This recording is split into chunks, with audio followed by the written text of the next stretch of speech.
Welcome to our Maha Periyava களஞ்சியம் channel. இன்னைக்கு நம்ம பார்க்க போகிறது தெய்வத்தின் குரல் 4ஆம் பாகம் 6ஆம் அத்தியாயம் போர் தீர்ந்து அமைதி காண. அதில் ஆத்ம உணர்வும் மனோ வாழ்க்கையும். இப்படியாக வேறே ஒரு நிஜ நான் இருக்கிறது.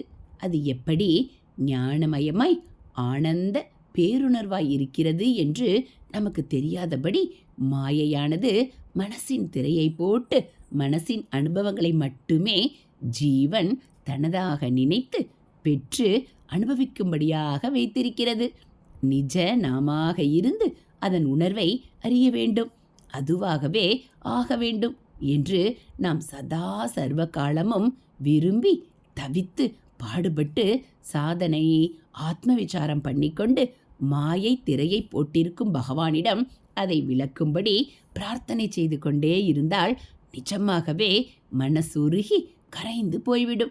எது நம்முடைய நிஜஸ்வரூபமோ அந்த ஆத்மா பிரகாசிக்க ஆரம்பித்துவிடும்.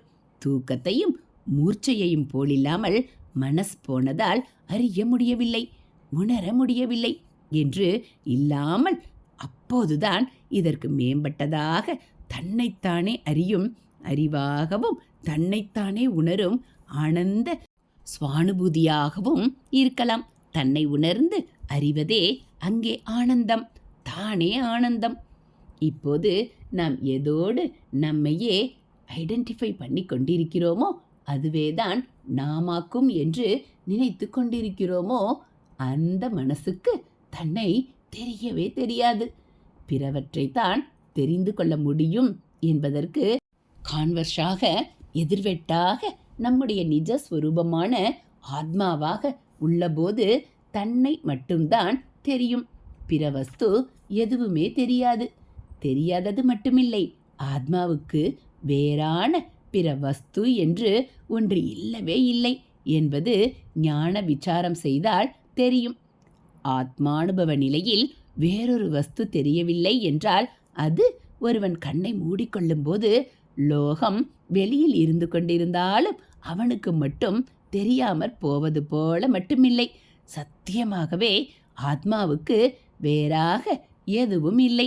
அதிலிருந்தே மாயையால் ஜீவ மனஸ், அதற்கு செயற்களமாயுள்ள ஜகத் முதலியவை கற்பிக்கப்பட்டிருக்கின்றன. கற்பிக்கப்பட்டவை என்பதால் அவை அடிப்படையில் தாமே சத்தியமானவை அல்ல என்றாகிவிடுகிறது. நம்மிடமிருந்து ஒரு மாய தோற்றம் உண்டானால் அந்த தோற்றம் நாம் இல்லைதானே. அதாவது நம்மையே வேற யாரோ என்று எண்ணிக்கொள்ளும்படியாக நம்மிடம் ஒரு வேஷம் கற்பிக்கப்பட்டால் அந்த வேஷம் நிஜமான நாமல்ல அல்லவா. ஆனாலும் நாம் இல்லாமல் அந்த வேஷம் உண்டாக முடியாது. அதை கற்பிக்க ஒரு அடிப்படை இருந்தால்தான் இதன் மேல் அதை ஏற்றி காட்ட முடியும். ஆச்சாரியால் இதை அத்தியாசம் என்று சொல்லுவார். சூப்பர் இம்போசிஷன் என்கிறார்கள். சப்ஸ்ட்ராட்டம் என்கிற அடிப்படை அதிஷ்டானம், அதன் மேலே அத்தியாசமாக இன்னொன்று ஏறி காட்டப்படுகிறது. வேஷம் போட ஒரு ஆசாமி இல்லாவிட்டால் வேஷமே இல்லை என்கிறது போல அதிஷ்டான ஆத்மா இல்லாமல் அதன் மேல் அத்தியாசமாக ஆரோபணம் செய்யப்படுகிற, ஏற்றுவிக்கப்படுகிற, தோற்றுவிக்கப்படுகிற மாய மனசும் மாயமான ஜகத்தும் இல்லை. ஆனால் ஆத்மா அவற்றில் இல்லவே இல்லை.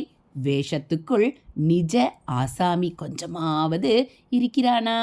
வேஷத்தை கலைத்தபின் அந்த கதாபாத்திரத்துக்கு இருந்த பேர், அதன் கதை எதுவுமே துளிக்கூட இவனுடையதாக இல்லாமல் போய்த்தானே விடுகின்றன.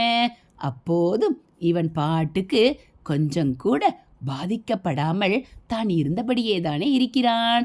வேஷத்திலேயே நிஜ ஆசாமி கொஞ்சமாவது இருந்தால் வேஷம் போன பிற்பாடு அந்த கொஞ்சம் போய் இவன் மூலியாகி இருக்க வேண்டுமே. அப்படி காணோமே.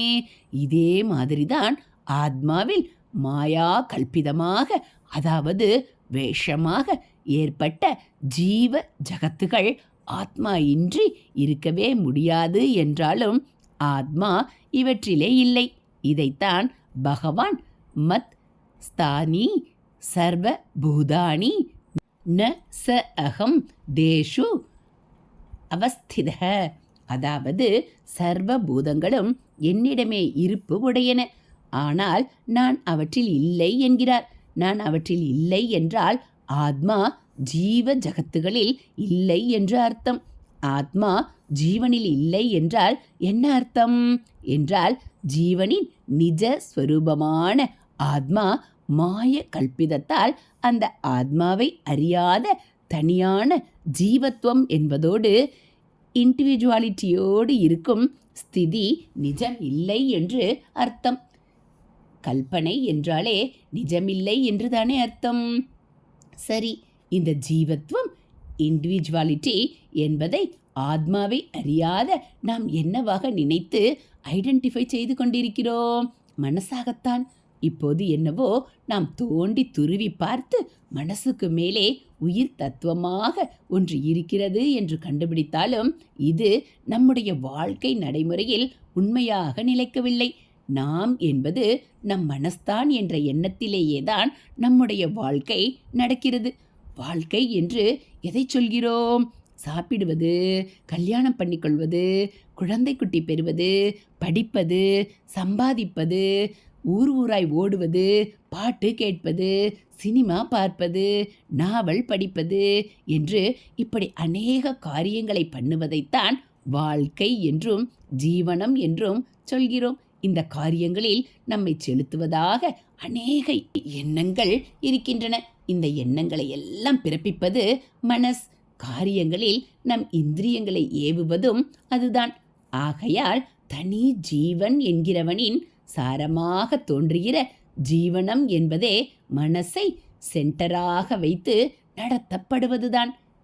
எண்ணத்தினாலும் காரியத்தினாலும் உருவாகிற ஜீவனம் என்பது எண்ணமும் காரியமில்லாத ஆத்மாவை குறித்ததாக இருக்க முடியாதுதானே.